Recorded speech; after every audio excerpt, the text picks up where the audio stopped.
guys, I'm Eileen. Lately, I've been talking a lot about luxury minimalism because it has just been so life-changing for me. So I'm really passionate about this way of living and I want to spread the message to more people. I think once you have a little taste about what minimalism could do for you, you will never look back. However, I think there are some misconceptions about minimalism which might turn some people off. So today I want to dive into what minimalism is not about. My hope is for more people to get a better understanding about this way of living and hopefully you will welcome it into your life. First of all, minimalism is not defined by a number. Being a minimalist doesn't mean you can only have 2 pairs of shoes, 1 handbag, and no leather jacket. I think minimalism is never about removing everything from your life, but rather is about removing the excess and the things that you don't really care about to make room for those that make you happy. And I don't think it should be restricted by a number either. So for example, I think a minimalist can definitely have 5 pairs of high heels as long as all these shoes are being used on a regular basis and the owner actually finds enjoyment from them. Having 5 pairs of high heels doesn't disqualify you from being a minimalist. On the other hand, if you never ever wear high heels, having 1 pair is too much, so why would you have 5? In another word, when it comes to minimalism, number is just a number. Intentionality is what matters. Number 2, minimalism doesn't look the same for everyone. I think if you search the word minimalism, you will come across a lot of typical pictures, such as a clean bedroom with a white background or a wardrobe with next to nothing in it. But the thing is, we all live very different lifestyles and we all have different background, budget, hobbies and so on. So it's almost impractical to follow any sets of templates too religiously because no one knows how to best live your life apart from yourself. You can absolutely enjoy the many benefits of minimalism even if your life, your house or your wardrobe don't look like what you see on social media such as Pinterest. I think it's also really important to remember that minimalism is not a competition of who has the least items. So never compare your version of minimalism to anyone else's. Moving on, minimalism is not about depriving yourself. I think some people stay away from minimalism because of the misunderstanding they have to give up on absolutely everything, including what they truly enjoy. But the truth is, minimalism actually gives you a better understanding about what truly makes you happy. I think starting from scratch can be a good place to figure out what you can't live without, and everything else is just distraction. So for example, I think it's really helpful to ask yourself the question, if you are moving abroad tomorrow, what would you bring with you? Once you've identified these, don't be afraid to welcome them into your life and enjoy them fully. So for example, if you really enjoy reading books and the books keep you inspired, by all means have a collection of books. Similarly, if you really enjoy leather jackets and you feel confident in them, by all means own them and wear them with pride. Minimalism is never about owning nothing, but rather owning only the things that make you happy. Next, minimalism doesn't solve all your problems. It will make your life better in so many ways, but it's not the happy ending. I must say I'm generally a lot happier now after embracing minimalism, but my life is not perfect. I still have negative emotions, struggles and problems.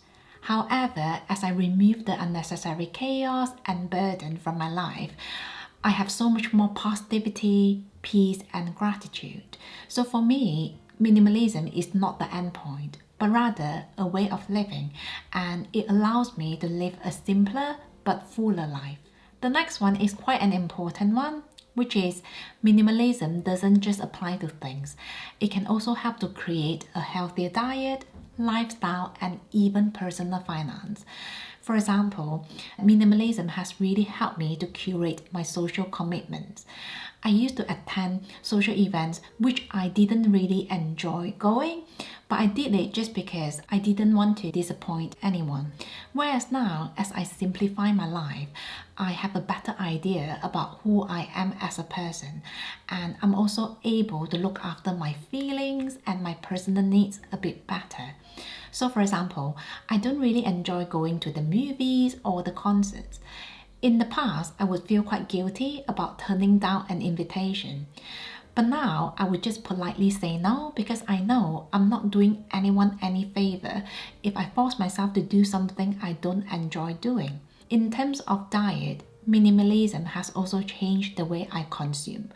I used to go to Starbucks not because I particularly enjoyed their coffee, but it's just where you go to get coffee. On the weekends, I would also mindlessly open a bottle of wine because that's just how you're supposed to relax and unwind. And when we went grocery shopping, we used to buy whatever we felt like. After we discovered minimalism, our diet has changed so much for the better. I'm now more than happy to make my own coffee. I've also cut down on my alcohol consumption and I feel so much lighter and more energized. We also make sure to do some proper meal planning before we do our grocery shopping. So overall, minimalism doesn't just help to reduce your physical possessions, it can also improve your life in so many other ways. Next, minimalism is not the same as frugality. When you believe in minimalism, you're basically embracing the idea of buying less but using the items for longer. So naturally, you only buy better quality pieces, which usually cost a bit more. I think Vivienne Westwood put it perfectly when she said, "Buy less, choose well, and make it last." For me, having a more minimalist mindset has saved me a lot of money. So even though the pieces I buy do cost a bit more per item, my general consumption has gone down drastically. So overall, I'm actually spending a lot less money. Moving on, minimalism is not just about saving money, although it is one of the major benefits. So if you want to cut down your expenses and put yourself in a better financial position, taking on minimalism is often a good way to start. Nevertheless, I know a lot of people embrace minimalism for reasons other than saving money. So for example, having a small luxury collection gives me flexibility. So if I want to move abroad tomorrow, I'm not really tied down by my physical possessions. Other benefits include sustainability, less cleaning chores, less stress and anxiety, and more time. When I'm not constantly looking for the next thing to buy or burying myself in the world of social media, I free up so much time for myself and my well-being. This year, one of the best things I've done for myself with my spare time is learning on Skillshare, and I want to thank Skillshare for sponsoring this video. Skillshare is an online learning platform with thousands of inspiring classes. You can find classes about anything here, whether it is minimalism, personal finance, meditation, Photoshop, and so on. This week, I really enjoyed the class by Amanda Rich Lee. It's called Art Journaling for Self-Care. Amanda showed us how to journal with words, drawing, coloring, and pictures. You can certainly be as creative as you want.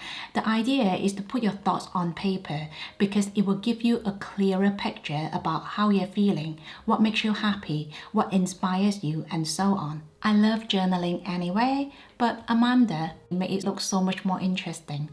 For less than $10 a month, you will get unlimited access to thousands of ad-free classes, and the first 1,000 people to click on the link down below will get a free trial of premium membership. So make sure you take the opportunity to learn and grow.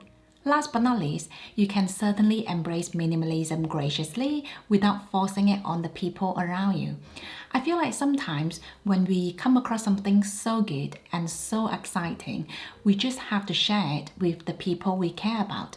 And sometimes we unconsciously impose the idea on them. Now, at least with minimalism, I truly believe the benefits speak for themselves.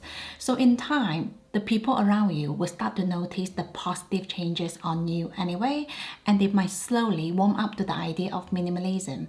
And even if they choose not to take on minimalism, we should just acknowledge everyone is different and we don't all have to like the same thing. There you have it. Those are the things minimalism is not about. Essentially, when you embrace minimalism, you are basically saying you are ready to give up on the unnecessary chaos and distractions, and you are choosing to live a simpler life. There are no specific rules or templates you have to follow, and no one can really say you're doing it wrong because only you know how to best apply minimalism to your own life. I just really wish I found minimalism earlier in my life, and I hope more people will discover the joy of having less. So that's it from me. Thank you so much for watching, and don't forget to share, like, and subscribe. I will see you in my next one. Have a nice day.